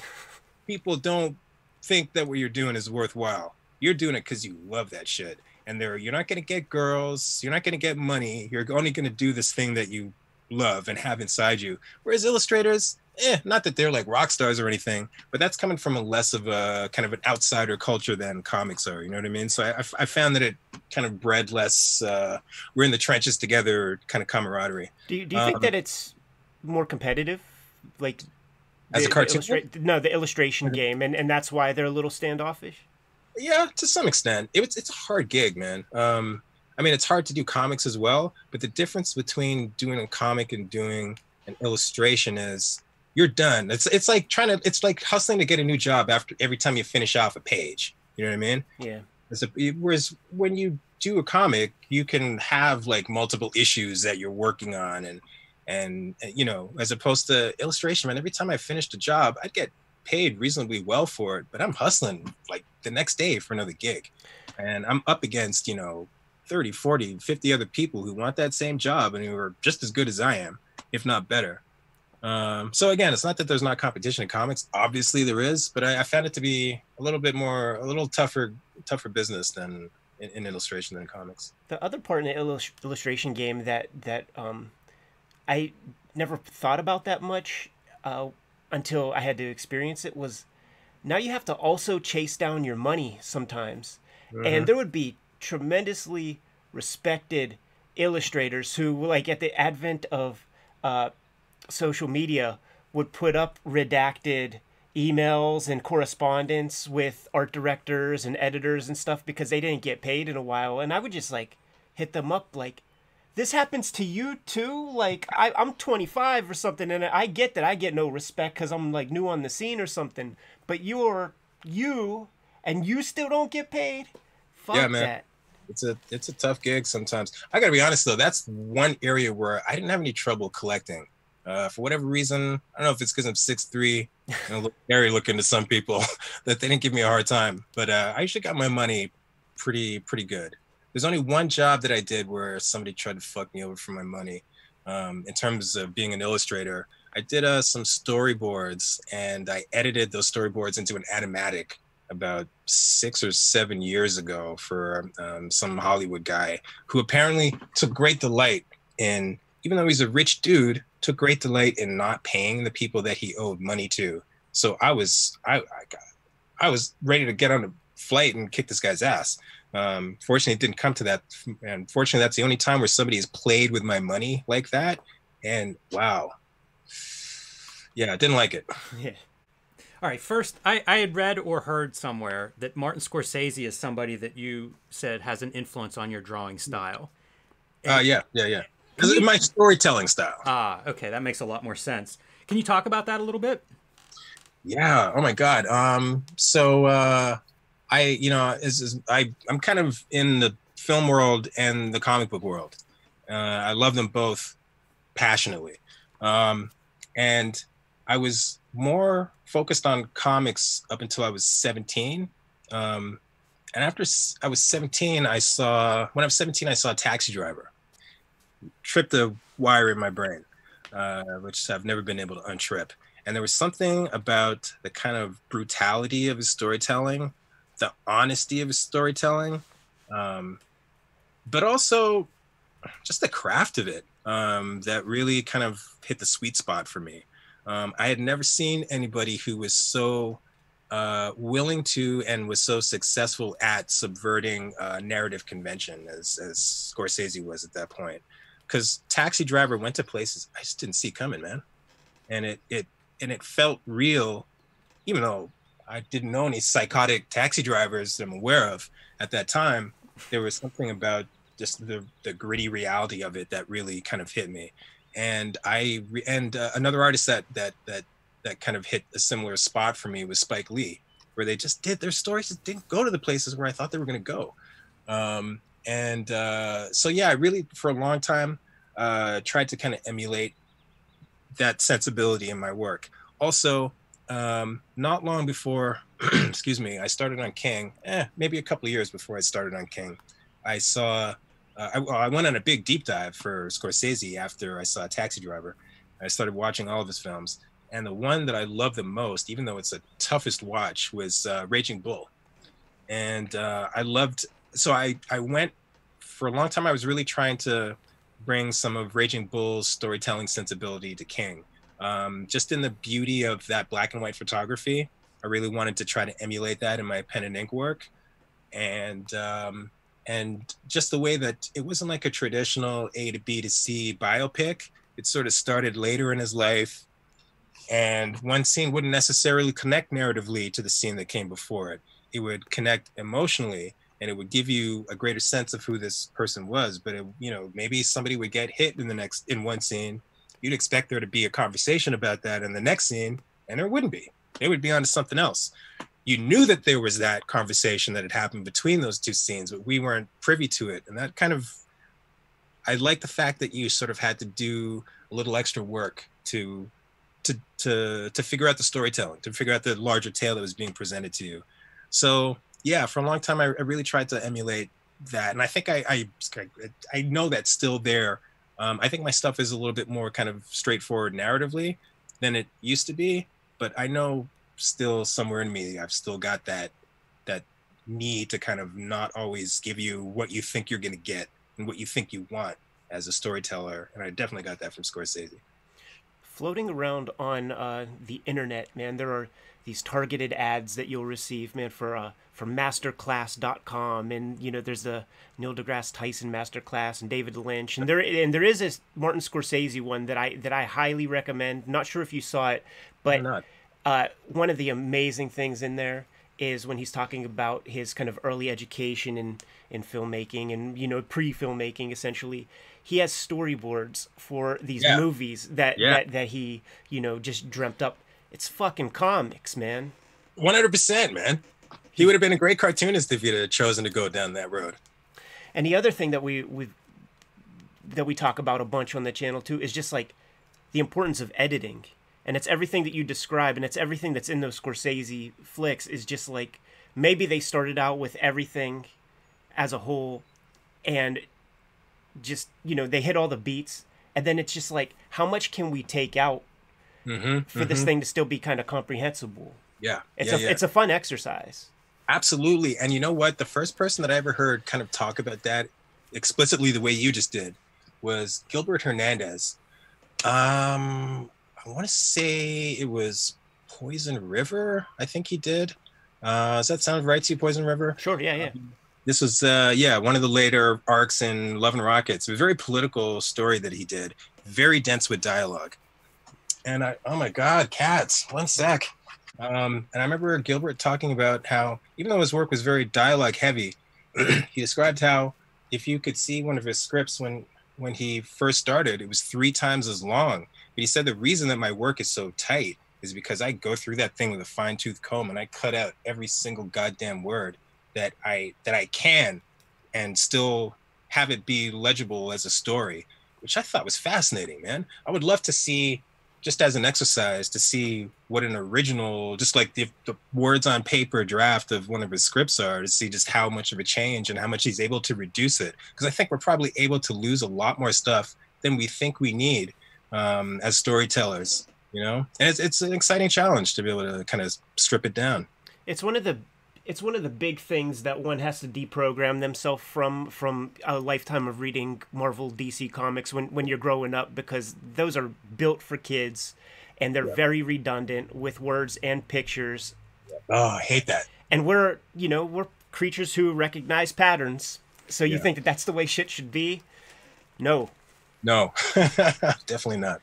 I see it a lot in like the cartoonist Jason, the Norwegian cartoonist. Like, I don't know if you read his stuff, but it's so stripped down. You know, it's really like figuring out what do I need to tell this story, and there's nothing extra. And then there's a great Gilbert Hernandez story. It was in a Free Comic Book Day issue in, like, I don't know, 2008 or something, a while ago, about the girl killer. And it would go like, there were huge gaps between panels in some cases where it'd be like months have passed, where, you know, like for the first 3 panels, she's talking about dating somebody. And then like panel 4, it's like after they had dated and something went wrong in the breakup, but none of it's explicit. It's just in a gutter, like in the middle of a page. And I remember reading that thing over and over and just being like, this is phenomenal. It felt like it was a 200-page graphic novel and it was 8 pages or something. And I wondered, like, is this a graphic novel? And they cut it down like this is a movie trailer just for the Free Comic Book Day, but it wasn't. That was the full story. But man, from an editing standpoint, it blew my mind. One more Gilbert piece, man, that is just blows your mind. Julio's Day. The 100-page comic, each page is 1 year. The title kind of does it a disservice because you think it's about Julio. So 1 page is 1 year in the lifespan of a family tree, and it's all clear. It's not just Julio from birth to death. It's a whole family tree of people. Little sentences are said here and there that pay off many pages later. It's ridiculous. He's just flexing, man. He is just flexing. That's all Gilbert does, man. The guy's just one big walking muscle, man. The guy is a storytelling beast, both of those guys. I met Jaime Hernandez a couple times. I met him in Columbus a few months back, and I met him at TCAF, 2 years ago. And I revere the Hernandez brothers. All right, they were like one of the few people I've written fan letters to when I was starting out, and I've still got those. There's one of me in the original Love and Rockets, and I couldn't turn that off when I met Gilbert. You know what I mean? Like when I've talked to him, and he's quiet, so he kind of forces me just to keep talking. But the more I would talk, I would be like, this guy thinks I'm an asshole. I just was never able to turn off the fan of me and just relate to him like a human being. And I can't use the word equal, but like a fellow cartoonist. You know what I mean? So I heard you guys talking about. I heard you, Ed, talking about how you've got a direct line to Jaime, and I was like, wow, you can actually just have a conversation with Jaime Hernandez. Like, that's pretty amazing. Was it a big trip whenever that King ad first appeared and it was like in an issue of Love and Rockets? Yeah, dude, absolutely it was. Yeah, I felt like I'd arrived because like I said, I revere the Hernandez brothers. I a devotee of those first 50 issues that they printed of that magazine. I love it to death, and I never thought that I would be anywhere in proximity of the Hernandez brothers. So when I first got started working with Fantagraphics Books, that was enough because I was on the same label as these guys or whatever, the same company as these guys. And to actually have one of my images grace the back cover of one of their comics was next level. So yeah, man, yeah, that's still a crowning achievement in my career. I can echo that as being part of the Fantagraphics pedigree, man. Coming after you and the Los Bros, Klaus, Ware. Can't disable the power of my label, man. Oh man, I'm very proud. The way I'm proud to have an association with Milestone, I'm proud to have a long and deep association with Fantagraphics Books. I think they're, yeah, man. They're well, I was going to say the history will be written of them one day, but it's already been written, and we told you so. There's still pages to go, man. And Godhead Volume 1 is out, and I keep reading, man, that it's at least 2 volumes of this sucker got to come out, man. So I have to assume that you're putting pen to paper on some of that. Yes, sir. So Godhead Volume 1 was 2 chapters. Godhead Volume 2 is going to be 2 chapters. And I finished the first chapter, well, the 3rd chapter, and I'm 68 pages away from finishing off Volume 2. Oh, I remember reading this interview with Steve Rude one time. He had just finished working on World's Finest. I don't know if you remember that comic that DC published back in the day. They did like a 2 issues or 3 issues. Yeah, I think it's 3 issues of Steve Rude illustrating World's Finest. And he talked about in the last issue how after like 2 years of drawing World's Finest, like his whole life was drawing World's Finest, he felt like he'd been let free from a cave, or he'd emerged from a cave or something like that. I remember a cave was involved in his quote. And I can sort of see the light at the end of the tunnel. You know what I mean? I've been in this cave for like years now, man. I could see it coming. But so it's sort of like, you ever heard the phrase, the phrase goes, it's something about when the horse sees the barn, it starts to gallop faster because it knows the journey is finally done. I'm that horse, man. I'm starting to gallop really fast because I can see the end finally coming, dude. It's been a long road, but it's going to be satisfying when it's finally finished off. I was a sci-fi fan from when I was a little child. So getting to kind of play in that water, it's pretty exciting for me. Novels or TV shows, like what made you a fan of the stuff? I guess people who are older than me, I can never figure out like timelines and stuff. So was like Star Wars a part of that? I've said many times, I'll say it again. Star Wars is the whole reason that we're having this conversation. Because Star Wars, there was before Star Wars. My mom took me to see Star Wars, and my whole world changed, man. My world changed in terms of loving, just being being blown away and being amazed by science fiction, but also being blown away by the notion of visual storytelling, man. That's what I always define myself as, a visual storyteller. The idea of telling a story through images, either strictly through images or in conjunction with words, but having image be the basis of the narrative is endlessly fascinating to me, man. So many nuances and techniques and all that stuff to assimilate and learn how to play with and learn how to sort of spin to your particular needs. To me, it's what keeps me going, buddy. So yeah, Star Wars was number one. It was all the stuff you'd expect from a kid growing up in the 70s. It was Buck Rogers TV shows. It was Star Trek. It was Robert Heinlein novels. It was all kinds of stuff. Space 1999, shit like that. Shouts to Gil Gerard, the Buck Rogers of the old TV show, who is often here at the Pittsburgh Comic Con selling autographs for $20 to $50 a clip. Gil Gerard is a friend of mine. Yeah. I feel like I should be rocking my sunglasses, man. I feel like I should be like incognito, man. You know what, man? All you had, like, you shave the top of your head, man. It's got like that Neo vibe, man. Like it's that Matrix energy. I'm bald. I'm just like losing my hair, buddy. I used to have long ass dreads. There's a photograph of me. Let me show you this picture of me when I was in my 20s. This is me in my 20s when I had a big head of dreads. Look at it now, man. It goes away, brother. It's evolution, we call it. Yes, yeah, that's it. It's evolution. You don't need hair, man. That's what I'm trying to convince everybody, man. Hair, that's like primordial shit. You got it. What you got, Jimmy? You mentioned yourself as a visual storyteller. Yes, you've studied film, formerly studied film, and are working on a feature-length film. Yeah, I'm involved in the development of a couple of TV shows, which are slow. Oh my God. I thought it was slow in publishing, man. The television world is even slower. And also, I already directed a feature film, which was a horrible experience, just from some of the people I was working with, just to be totally honest with you. It hasn't quenched my desire to get to be a filmmaker. But so I'm just signed a deal to work on a second film now, so that's going to be coming up. And this was with a completely different team, so I think the outcome is going to be a little bit better than the last one was. So yeah, I'm definitely in that world, but I don't want to. I'm not one of these people who's like thinks that movies and TV are better than comics at all. To me, they're just different mediums, and I have a deep passion for all of them. So I'm always going to be a cartoonist till the day I die. But I'm also going to keep making movies as long as I live too. So I'm going to kind of exist in both worlds as much as possible. You studied film relatively recently. Did you go to school for that?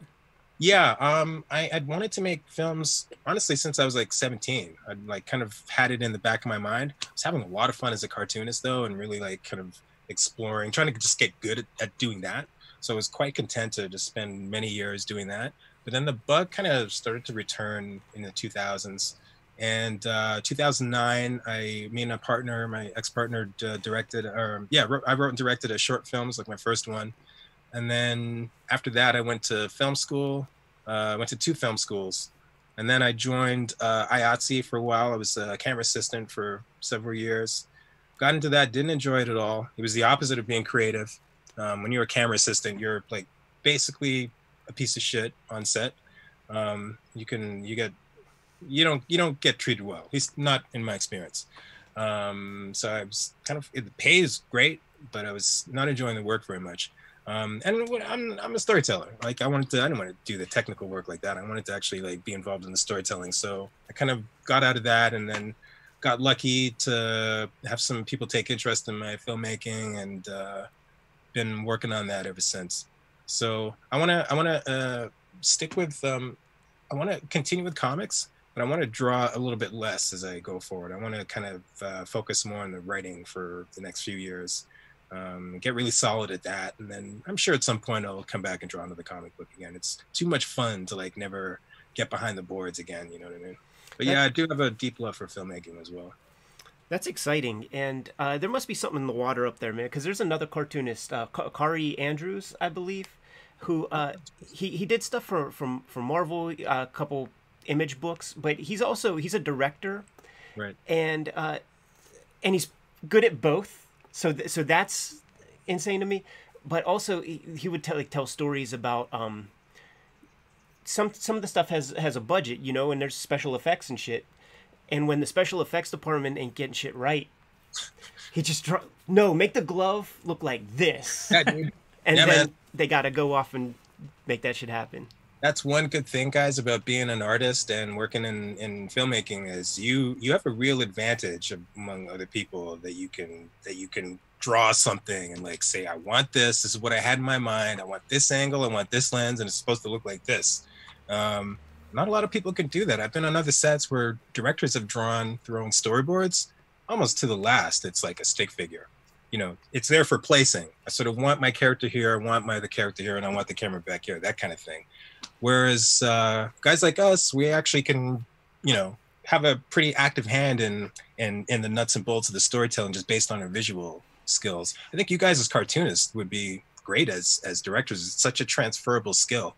I think especially people who write and draw, like true cartoonists, I think the transition, were they interested into filmmaking, would be pretty easy. The only difference is there's a real what's good about filmmaking is it's great to like get out of the house and tell stories with a bunch of people. If you have a collaborative spirit at all, it's phenomenal for that. And that's one of the things I love about it. But what I love about cartooning is I get to turn all that shit off, and it's me and it's my editor, and it's an unlimited budget, right? That's like hard to beat, man. You know what I mean? Yeah, the one tough skill hurdle, we'll call it, man, that I think the cartoonist would have is having the charisma to get those other people, man, to like do the things that you need to get done. Yeah, well, I don't think you guys would have to worry about that. I'm curious a little bit about the mindset of making a move, like going to film school as an adult, you know, taking chances like that. That's pretty exciting, and I admire that. Can you talk about, you know, the thought behind that move? It seems like a big life change. Yeah. Oh, dude, it was scary, man.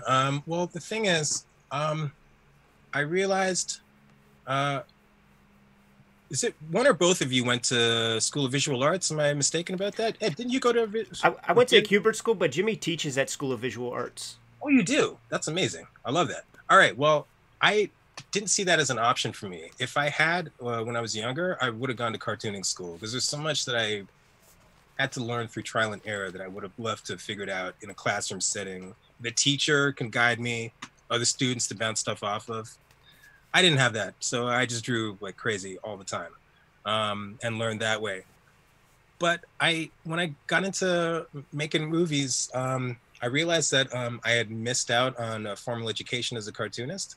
And I realized that I probably would have had a little bit better career just in terms of meeting people, right? Just networking at the very least. So I didn't want to make that mistake when I got into filmmaking. I figured if I was going to do it, I didn't want to just be a tourist at it. I wanted to actually study it, learn it formally, take the skills that I had already developed as a cartoonist, apply them to this new medium, and really just kind of like have a really solid education understanding of where I fit in the medium. And that's what filmmaking gave me, as well as an opportunity to play with tools and just to meet people, just to meet other collaborators. So yeah, it was scary. But I thought, the benefits outweigh the fear. So I said to myself, let's just go for it. So I got a loan, went to school with people who were 20 years younger than me, which was intimidating to say the least. But fortunately for me, whereas I was expecting them to kind of like look down at me because I was like the old guy in the class, they accepted me. And I was able to gather a pretty solid group of people around who were always willing to have my back when I wanted to work on a project. And I was also that guy who was always put myself out there. So I gained a rep pretty early as being somebody who was just eager and was having fun being part of the process. So I got invited onto a lot of sets. I got to shoot a lot of movies.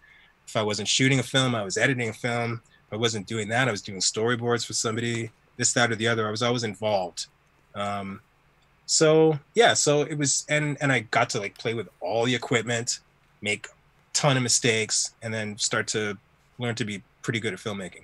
So I'm glad I did it, but yeah, I got to tell you, it was intimidating, man. It was intimidating. That's pretty awesome. And you do that after you had done a couple years as a journalist? Yes. Another like pretty big change. I'm fascinated by journalism, and I'm curious about if you have any interesting stories or anecdotes about your experience, or if you have any thoughts on the state of journalism today. I'm saddened by how can I put this? When I worked at a paper called the Toronto Star, which is like one of the largest newspapers in Canada, certainly the largest in Toronto. And I remember when I first walked onto the newsroom, this was early in the 2000s, this was like 2002 or 2003, something like that. And I walked onto the newsroom for the first time, and I couldn't believe what I was seeing. It was an entire floor of this building. I was just full of people working, and there was a buzz. There was this palpable energy. It hit you in the face when you walked into that newsroom. It was overwhelming. And my entire time working there, I never got used to it. I was always like really kind of like jazzed every time I got to go into the newsroom. Put my little magnetic card up to the lock and open the door, and like I felt like the shit. And so that was exciting, and I kind of forgot what my train of thought was and what your question was. I'm just interested in your experience as a journalist. Yeah.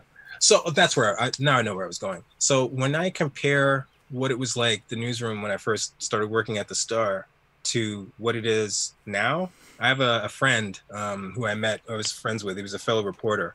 And I haven't been into the newsroom for a while, but me and him hung out about a year and a half ago. And he showed me some pictures that he had taken on his phone of the newsroom. And there were like a third of the people that were working there.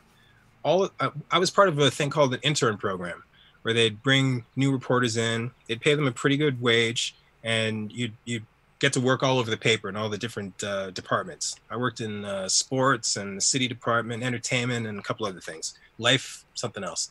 And when I was there, previous to my being there had been like 15 interns. The year that I was there, they shrunk down to 11 interns, and they would hire them all. And the last count I heard, I think they were down to like one intern that they had hired who didn't get hired. So I think at this point the intern program is probably gone.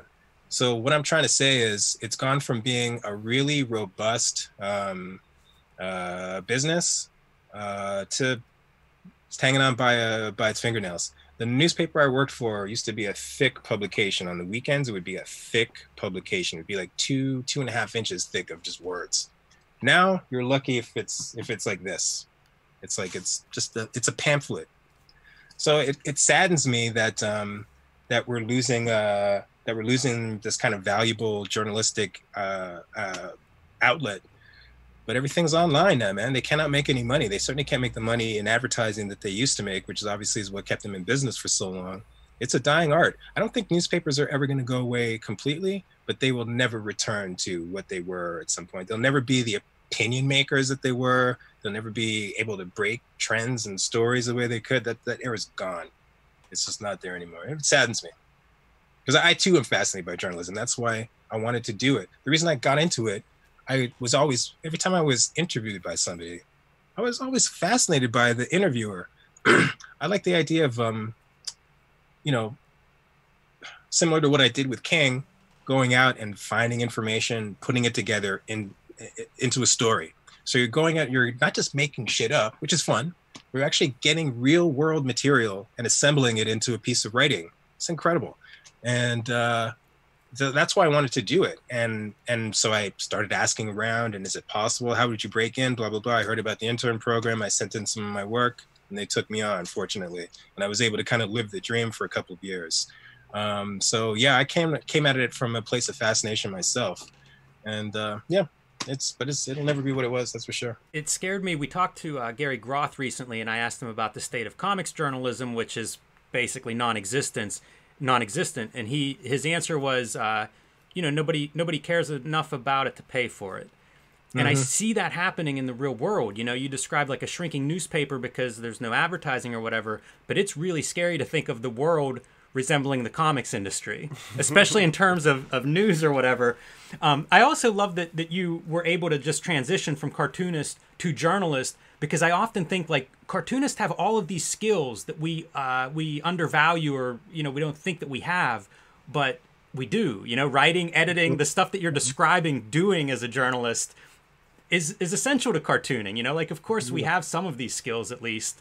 I think we put ourselves as cartoonists into a very limited box.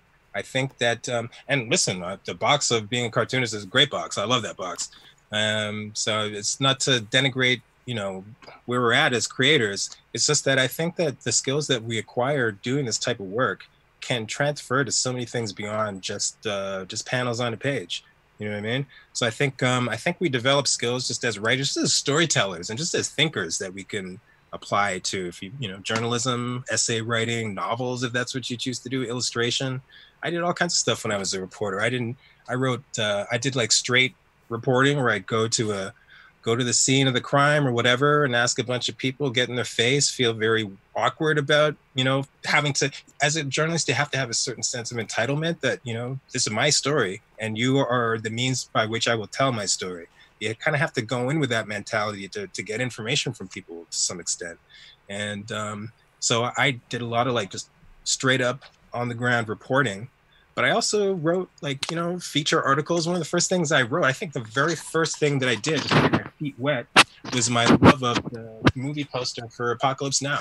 The great Bob Peak illustration, I think a gouache illustration that he did. And I wrote about how it had affected me and how I had ripped it off for like the back cover of an issue of King. Do I have it? I ripped off, you can't really see the image so much, but I ripped off this image was based on Apocalypse Now illustrations. I wrote a whole kind of fun little piece about that. And I did a ton of illustrations when I was there as well, and wrote a lot of stories and combined them with my illustration. For example, I did a story about abandoned buildings around the city, telling the story of the building before it had been abandoned, just a brief history of each. and then accompanying that with a drawing that I'd done or a painting or whatever, stuff like that was incredible fun. And it felt very much, even though it wasn't panels on the page, it was still coming from the same pool of skills that I had developed as a cartoonist. So I was able to kind of pivot a little bit. So yeah, man, I think we're skilled. Cartoonists are very skilled human beings as far as I'm concerned. Bringing it back to comics, though, all of the skills you brought into writing proper prose articles really factor into that process piece in the back of the King book, because it's a captive. It's worth the price of admission alone, man, and it's a great mix of a lot of text, a lot of imagery. Wilfred Santiago cameo appearance here or there, man. Shouts to Wilfred. Yes, sir, Wilfred. And hate my guts, but I still love you, buddy. Where can people find your work, man? Let's drop a couple of plugs before we get out of here. Absolutely. Let's see. We've got next volume of Godhead is in the works. Very excited about that. I think I'm doing some of my best cartooning ever. I'm just having a ball. Just having so much fun drawing this damn book. Watching a lot of kayfabe while I'm making those pages. So it's always fun. Inspiring. I'm writing a graphic novel, which I'm hella excited about, called The Resurrectionists. It's a 19th century supernatural tale about a woman who can bring people back to life, basically. I'm going to do that for the new Abrams Books imprint Megascope. That's going to be illustrated by a phenomenal artist named Jeremy Love. And mentioned Captain Canuck. And yeah, and I got another movie that I'm working on. So I got a bunch of stuff on the fire that I'm excited about. Have you been able to evade social media, or do you have Instagram, Twitter, or Facebook links that you want to include in this video? Yeah, man, you can find me, Hoche Anderson, at Instagram for sure. I'm on Facebook, definitely. I think I'm on Tumblr, although I haven't posted anything on Tumblr in a couple of years. So. Neither has anybody else. That's kind of how I saw it. Ed, man, hook me up with your Marvel editors, bro. I've been trying to bust that nut for years. Really? So to speak. Yeah, pause. Sorry about that, guys. Yeah, easy to do. Though I think my the dude who brought me in isn't there anymore, and my editor for Grand Design ain't there either. Yeah, but I got. If you're, we'll talk in email. We'll talk in email. I put you on the spot, and I apologize for that. Hey, no problem, man. I'm happy to hook it up. I guess that's it, man. Hoche Anderson, thank you so much for taking the time. You're always elusive to me. I never thought I would have this opportunity, and I'm glad we made it happen today. I am so honored, guys. Jim, Ed, this has been phenomenal. I really appreciate it. It's a lot of fun. Let's not be strangers. So when that second volume comes out, maybe we could chat again? Love to. Done. I'm going to digitally shake hands on that. Please document all of that, all that King material that you're planning to send to the Billy Ireland. Document that stuff on Instagram, man. I'll appreciate that as a follower. I will, man. That's a good idea for sure. Absolutely. And that's only 3 hours away from us. So when it's in Columbus, Ohio, Jimmy and I are going to go visit that stuff. Awesome. I love it. All right. Take care, man. Okay, you too, guys. Peace.